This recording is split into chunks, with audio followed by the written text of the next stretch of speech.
Prezados entusiastas automotivos.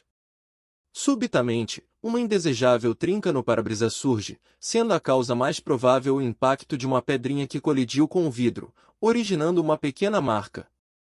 Infelizmente, o proprietário do veículo não buscou imediatamente o reparo da pequena marca, resultando na sua progressão para uma trinca significativa. Entretanto, é importante ressaltar que as trincas nem sempre se desenvolvem devido ao impacto de partículas estranhas no vidro. Em muitos casos, a origem da trinca está relacionada ao veículo ter permanecido exposto ao sol por longos períodos, fazendo com que o interior do veículo se aqueça excessivamente. Ao invés de permitir um resfriamento natural do interior, o condutor frequentemente recorre ao ar-condicionado no nível máximo, direcionando um fluxo de ar frio para o para-brisa. Esse choque térmico pode resultar no surgimento de trincas.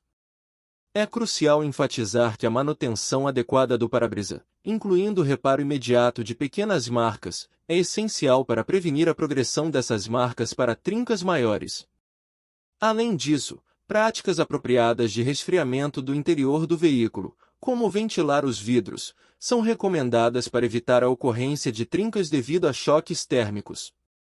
Fique atento às condições do seu para-brisa e às condições ambientais, adotando medidas preventivas para garantir a integridade do vidro e a segurança durante a condução.